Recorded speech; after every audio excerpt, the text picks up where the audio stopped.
Sejam todos bem-vindos a mais um vídeo meu. Para esse tutorial de Simplify 3D, eu vou fazer tipo um review do 4.0. Então, na minha tela da esquerda tem o 3.1, na minha tela da direita tem o 4.0. E já aqui na primeira tela, né, na área de na minha área de trabalho não dá para perceber nenhuma modificação, porque na real não houve. Todo o layout do Simplify continua a mesma coisa. Então, vamos nas configurações, que é lá que acontecem as mudanças. Vou deixar aqui as telas de configurações em cima de cada respectiva versão. Então, na aba Extruder não mudou nada. Na aba Layer também não mudou nada. Aqui em Additionals agora começou a ter umas opções novas de Raft. Opções que eu dei apenas uma olhadinha, mas não cheguei de usar. E me atraíram bastante para querer testar como é que é. Então, a primeira mudança é a base do Raft. Eu já usei umas poucas vezes e não gostei do 3.1. A base do Raft se trata de umas camadas grossas, que aqui eu vou deixar marcado como 1, para ficar mais evidente a diferença. O Offset From Part já existia, Separation Distance também já existia. O Infield Top eu sempre gosto de deixar em 75, nas poucas vezes que eu uso. E agora tem essa opção nova aqui também, de velocidade após o Raft. Basicamente na parte de Rafts é só isso que mudou. Na aba de Additionals também só adicionaram isso. Mas vamos dar uma conferidinha lá no fatiamento. Eu não mencionei, né, mas eu vou estar aqui usando o famoso Bench e uma porca sextavada qualquer para me auxiliar na visualização. Então, vamos fatiar. Como já dá para perceber, né, o Raft do 3.1 é meio extravagante. Ele desperdiça muito material nos arredores. Desnecessário. O 4.0 já é bem mais light. Fora que essas camadas mais fininhas da parte de cima, no 3.1 ele seguia um ângulo qualquer, enquanto no 4.0 ele segue os dois ângulos de 45 graus e menos 45 graus. Isso dá uma estabilidade maior para quando for começar a primeira camada de cada peça. Um outro detalhe que eu também gostei muito é sobre a ocupação de espaço. Estão vendo que aqui a porca ela tem um buraco no meio, né? O Raft não respeita isso. Já desse Simplify 4.0, o orifício da porca é respeitado. Esse foi um detalhe que eu achei muito bacana. Dá um ar mais de profissionalismo na impressão. Basicamente o Raft só teve esse tipo de mudanças. Então vamos para a próxima. Agora a próxima parte que eu vou demonstrar vai ser a parte de enfio, preenchimento.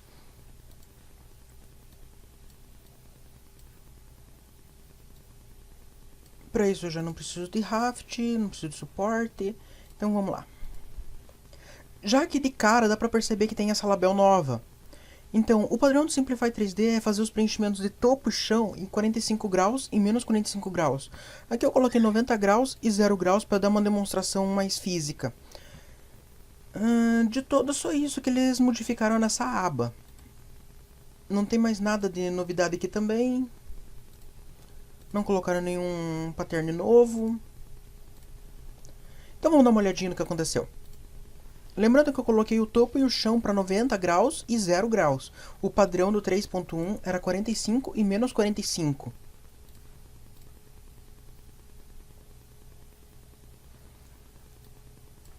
Deixa eu dar uma ampliadinha aqui que de longe não dá pra ver nada. Vamos mirar direto aqui no chão do barquinho. Já dá pra notar que tem uma diferença enorme aqui. Dá pra fazer muita coisa diferente com esse negócio. Inclusive, eu recomendo bastante que quem tem grabber ou impressora cartesiana básica use esse tipo de preenchimento. Vai forçar menos a movimentação. No caso de uma Core XY, o melhor mesmo seria em 45 graus. É por questão de força dos motores. Mas basicamente é só isso que altera. Pode colocar qualquer tipo de ângulo diferente.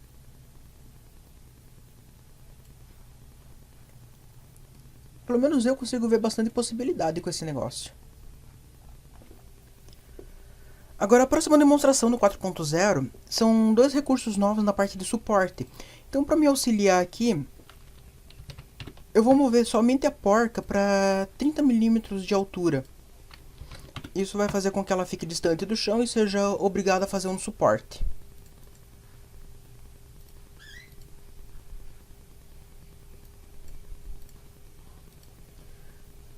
Bem, já que na aba de suporte eu vou habilitar os suportes, né? E já dá pra perceber que tem uma série de modificações aqui. A começar, eles separaram o suporte denso. Então, agora dá a possibilidade de você usar um segundo extrusor para usar aqueles filamentos solúvel e fazer um acabamento perfeito na parte de baixo. Eu vou deixar aí na tela uma demonstração que tem direto do site da Simplify. Trata-se de um cachorro mostrando a diferença de você usar o filamento solúvel na parte de baixo. Você pode deixar o contato de 100% com a peça, tendo um acabamento perfeito.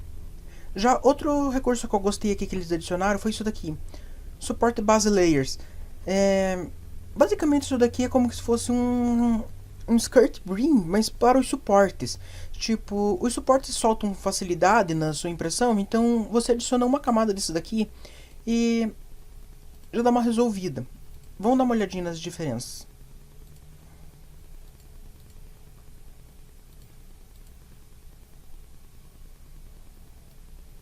Então, visualmente não dá pra notar muita diferença, né? Mas deixa eu chegar mais pertinho.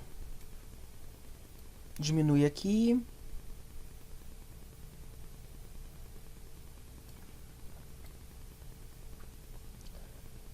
Eu particularmente já tive bastante problema com o suporte descolando da mesa. Hoje já não tenho isso, mas na época isso daqui teria sido uma ajuda enorme. Ele faz uma camada quase que sólida no chão, isso daí melhora a aderência. Manda toda a temperatura direto pro suporte e evita o warp deles. Achei muito interessante isso daí.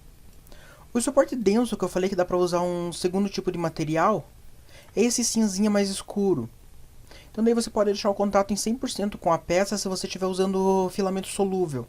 Daí a parte de baixo de qualquer tipo de peça vai sair com acabamento perfeito e você não vai vai economizar um monte com filamento solúvel. Uma negativa para os produtores de filamento, né? Agora voltando nas configurações,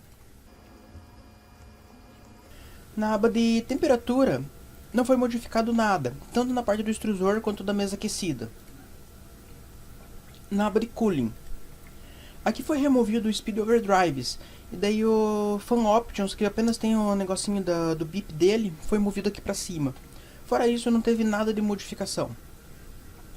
Na aba G-Code, essa aba aqui é uma aba meio especial, então não recomendo que mexam. Deixa do jeito que tá, que vocês não vão ter problema.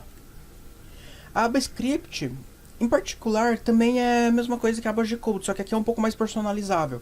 Então, eu vou dar uma dica especial sobre essa aba aqui no final do vídeo. Agora aqui uma novidade do Simplify 4.0, a aba Speeds. O Speed Overdrive foi movido para cá, já que ele se trata de velocidade, né? E aqui na aba Otter tinha a parte de Speeds, também foi movido para cá. Então foi dedicado uma aba só para velocidade. É uma tristeza, né? Não teria adicionado nenhum outro tipo de velocidade diferente aqui. Alguns recursos a mais teriam ajudado muito. Então no mais só isso. Agora na aba Outros.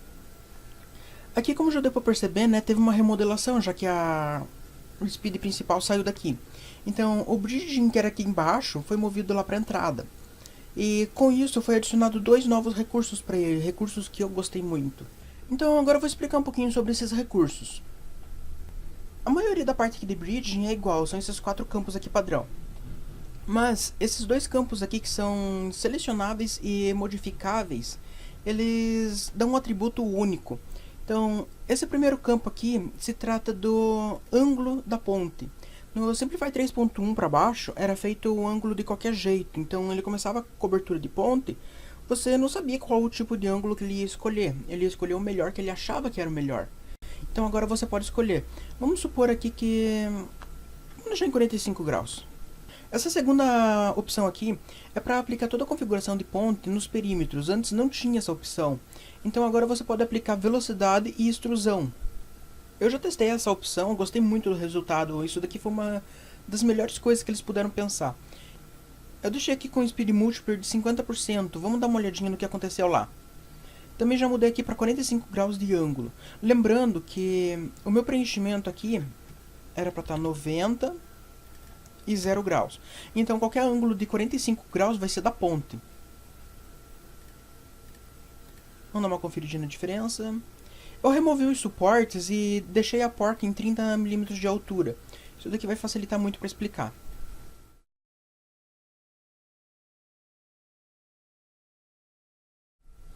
Então, agora eu dei uma focada aqui direto na ponte que tem embaixo da porca. Já que ela está no ar, né, ela acabou criando uma ponte. Isso daí já é intuitivo do programa. Então, como dá pra ver, aqui está em 45 graus, foi o ângulo que eu deixei. Se eu mudar esse ângulo lá, ele vai mudar aqui também. Já aqui não, aqui está no ângulo aleatório. Isso quer dizer que começando a próxima camada pode não ser adequado para esse ângulo. E como dá pra ver, né, aqui o indicador amarelo indica que isso daqui é uma ponte. Lá também, o indicador amarelo, que no caso é essa partezinha aqui do meio, indica que é uma ponte. No caso, azul e azul claro, a inner perimeter e outer perimeter. Os perímetros interno e externo. Como dá pra ver, né, não sofreram modificação. Agora, vamos dar uma olhadinha nas velocidades. Aqui, como dá pra ver, né, a velocidade ficou uniforme, direto de dentro pra fora. Não tem uma diferença muito. Então ele pegou toda a velocidade de perímetro e de ponte e mesclou aqui junto. Ficou em 50% de velocidade como eu havia deixado. Aqui não. Aqui ele apenas ficou em 50% de velocidade da ponte e o perímetro ele agiu normalmente, como se não houvesse nenhuma diferença. Basicamente foi só isso. Agora voltando para as configurações.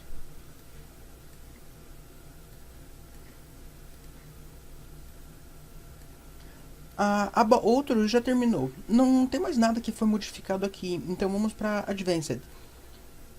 Na aba Advanced, eles manteram algumas coisas no mesmo lugar, modificaram outras, e em particular, essa opção aqui, Team Wall Behavior, eles fizeram umas boas modificações aqui, gostei bastante.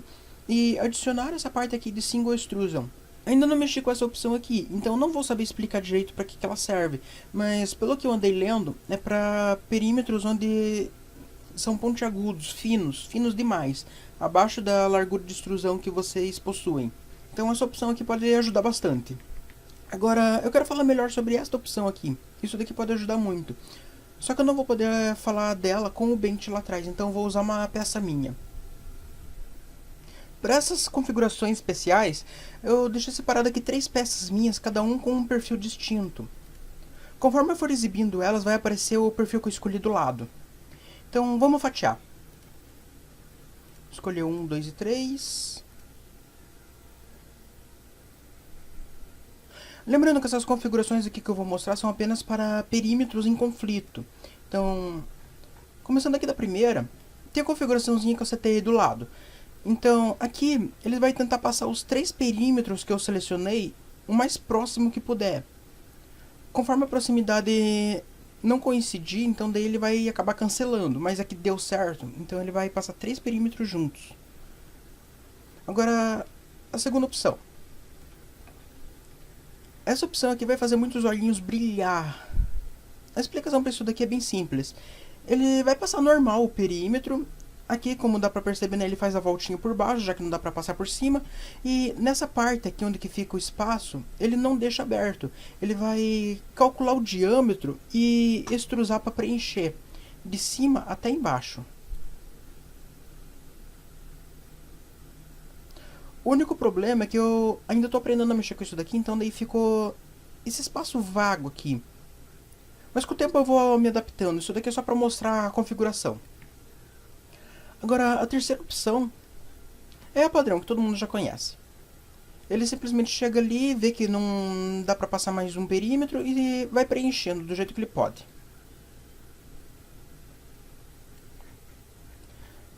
Basicamente é só isso. Isso finaliza a parte de configurações. Agora, aqui na layout do Simplify, eu vou recolocar o Bench. Agora com o Bench aqui na área de trabalho vai ficar mais simples de explicar essa última etapa. Basicamente, o Simplify adicionou uma opção que facilita a criação de processos. Ele vai subdividir as peças em vários processos e vai adicionar os perfis automaticamente. Tendo o Bench aqui na área de trabalho, eu vou na ferramentas Tools, Variable Settings Wizard. Ele vai criar essa linha vermelha no eixo Z. Então, como dá pra ver, né, eu posso colocar do início ao fim da peça onde eu quiser. Então, vamos subdividir aqui para um teste.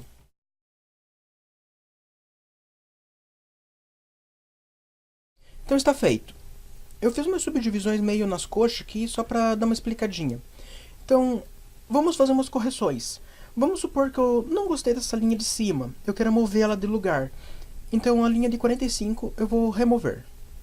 Ele vai ficar lá mostrando a subdivisão. Agora, aqui embaixo, estou achando muito alto isso daqui, eu quero adicionar um processo aqui no meio. Vamos adicionar na altura de 10 e adicionar a localização. Como dá pra ver, ele já realinha todos aqui em ordem. Agora, essa linha aqui, eu não vou querer que essa pontinha fique aparecendo. Então, ou eu posso baixar ou eu posso subir. Então, vamos subir. Eu posso clicar aqui 2 vezes e editar. Pode ver que ele já subiu. Agora, eu quero colocar mais uma linha aqui no meio. Então, vou colocar um na altura de 35. Já apareceu ali. Beleza, adiciono localização. Quando tiver finalizado a subdivisão, é só dividir por final. Ele vai subdividir cada perfil aqui no cantinho. Mas então, o que exatamente ele fez? Eu não estou vendo diferença nenhuma. Basicamente, ele pegou os processos e criou um início e um fim, aqui na aba Advanced. No caso do processo 1, ele terminou em 10. No processo 2, ele vai começar em 10 e vai terminar em 20. E assim por diante. O processo 3 começa em 20, o processo 4 em 25. Vai sempre ter um início e um fim. Mas o que eu posso fazer com cada processo? Essa é a parte legal. A criatividade é o limite de tudo. Então, vamos supor que eu queira pegar o processo 2 e mudar o tipo de enfio. Vamos colocar esse enfio de Wiggle. Acho que é Wiggle que é essa coisa. Eu nunca usei esse enfio, então vou usar ele ali só para demonstrar. Agora vamos supor que o processo 4 eu só quero deixar apenas a shell. Então vou remover topo e fundo e deixar apenas um de shell, sem preenchimento interno. E o último processo eu quero deixar em alta resolução. Então vou deixar em camada 01.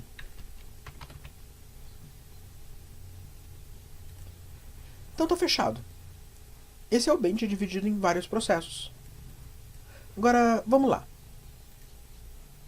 Aqui na tela de processos ele vai mostrar todos os processos. Você precisa selecionar todos. Se der algum conflito com algum processo, ele vai mostrar na próxima tela. Sem conflito, então já mostrou minha peça fatiada. Mas ainda não consigo identificar o que mudou em cada processo. Então, para facilitar essa identificação, o Simplify colocou aqui na parte de colorização o processo atual. Então ele vai subdividir em cada cor. E assim você identifica o processo. Então, você lembra que no último processo tinha colocado uma resolução maior? Olha a diferença. De 0.25 para 0.1. De agora, teve alguns outros processos que eu mexi na parte interna. Eu tirei em fio, mudei em fio. Então vamos baixar aqui para ver.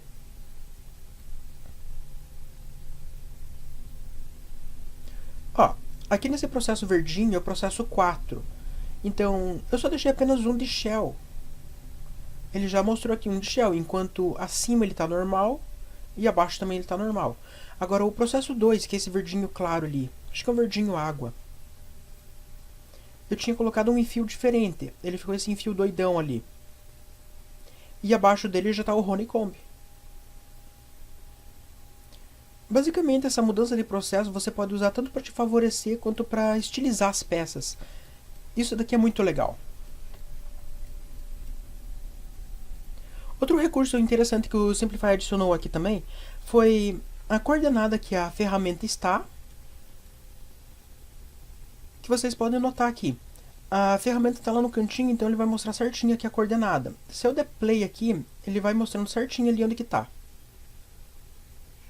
Outro recurso chato também que ele adicionou foi isso daqui.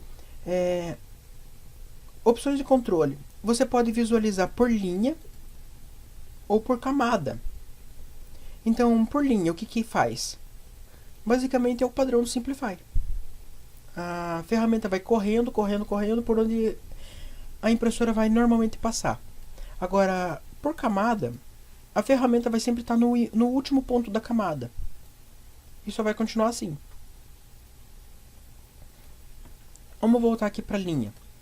Aqui embaixo tem essa outra opção, mostrar apenas 100 linhas. Então ele vai mostrar apenas as 100 últimas linhas, e pode ver que ele vai deletando as linhas anteriores. Ele vai sempre deixar 100 linhas na tela.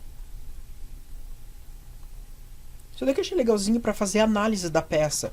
Tipo, você precisa fazer uma peça muito complexa e não sabe onde colocar direito os suportes.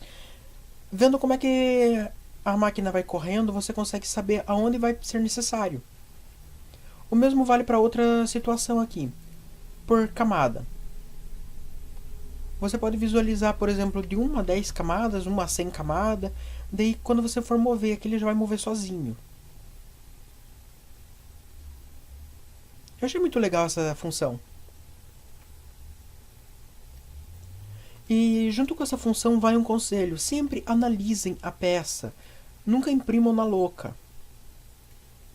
Geralmente quando você apenas manda imprimir e sai correndo, a impressora sempre vai acabar dando merda. Então tomem cuidado com isso. Nunca deixem a impressora sozinha trabalhando. Então, essa é a dica para hoje. Se o review do Simplify 4.0 foi de alguma ajuda, deixa um comentário do que vocês querem ver nos próximos vídeos. Eu vou começar a usar somente ele. Então, possivelmente eu já vou começar a usar as novas funções dele. Se o vídeo foi de alguma ajuda, compartilha, pode ajudar mais gente. Então, até a próxima. Parou. Não vou embora ainda, não se esqueceram da dica que eu ia dar sobre o script, né? Então, vem aqui em Edit Process Settings, na aba Script, na parte de End Script. Aqui tem 2 scripts separados, um para delta e outro para cartesiana. Então, mas para que serve esses scripts? Normalmente o Simplify vem com essa tela aqui praticamente nula, né? Ele só desliga o motor e o extrusor e mais nada. Então, cada vez que termina a sua impressão, o Rotend fica parado em cima da peça, todo feliz lá derretendo a peça. E quando você chega, tá lá, uma bela obra de arte. Então esse script aqui, ele vai evitar que esse tipo de problema aconteça. Então se por acaso você tem uma delta, adicione esse código aqui. Então ele vai manter o código de desligar o extrusor, manter o código de desligar a mesa e adicionar um código de G28 para ele ir para home. E depois ele adiciona o código para desligar os motores. Se você tiver uma cartesiana do tipo Grabber, Core XY, Bootcamp, coisa desse tipo, adicione esse segundo script. A diferença tá aqui, ó. Ele desliga o extrusor, desliga a mesa e daí dá home separadamente no eixo X e dá home separadamente no eixo Y. Ele não dá o home no eixo Z como na delta e não dê home no eixo Z. E por fim ele desliga os motores. Isso daqui vai garantir que o Rotend saia de cima da peça até ela esfriar completamente. Então fica a dica aí. Agora sim estou indo nessa. Até a próxima.